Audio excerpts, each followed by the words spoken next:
Today I want to talk about a possible tricky situation. Let's say that you want to photograph a long exposure, meaning a shutter speed that is long enough that you start getting blur in water, in the sky, or things like that. Hey, this is Scott Weidenkivowitz, a storyteller with a camera talking about all the things photographers like you and I are thinking about.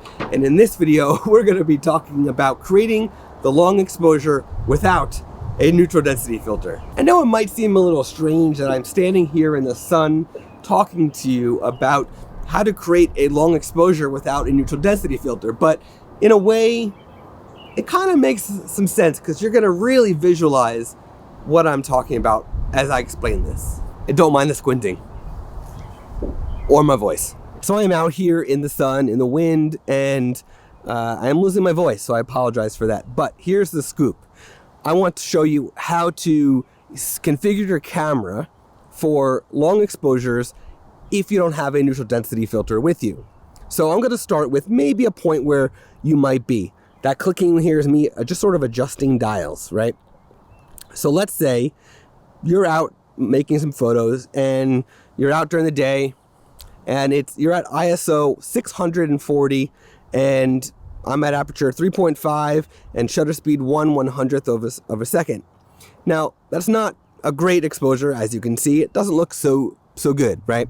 But if all I do is bring the ISO down all the way to 64, which is as low as this camera goes natively, already the picture looks good in camera. But it's not quite a long exposure yet, right? I'm still at 100th of a second. So I can actually take my aperture, which is at 3.5, and go really close to almost all the way. On the 50mm 1.8 lens that I'm using right now, the aperture, the largest number I can go to is f16.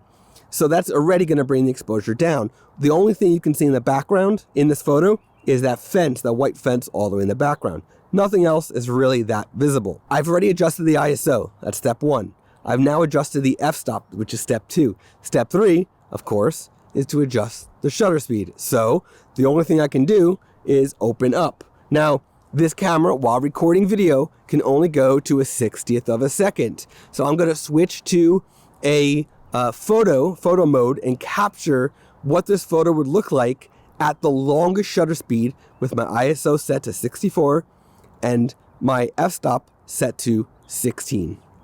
Keep in mind that you can actually, in many cameras, bring that ISO down beyond the native ISO. So in this camera, I think I can go down 2 or 3 more stops with my ISO.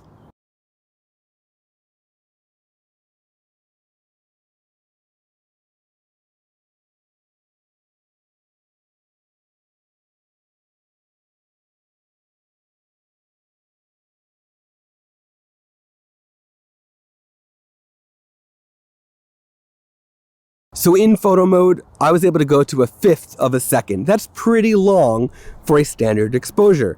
Of course, there's other things you can do, like exposure compensation, and as I mentioned earlier, bring that ISO below the native ISO level. So it'll say low 1, low 2, and things like that. So that, my friends, is how you get to a long exposure, a long open shutter speed without a neutral density filter. Get that ISO down as much as possible and only use the low ISO 1 or low ISO 2 if you really have to. Close up that aperture to the largest number it can do, which is really the smallest aperture, and make that 16, 22, 32, whatever your lens offers. Get it as large of a number as possible. Last, open up that shutter speed. If you can get it to 1/5 of a second or longer, you're going to start getting the effects of a long exposure photograph with a neutral density filter, but without a neutral density filter. Thanks for watching. I'll see you in the next video, but be sure to click that subscribe button because I publish new videos every Monday and Thursday whenever possible. You don't want to miss it.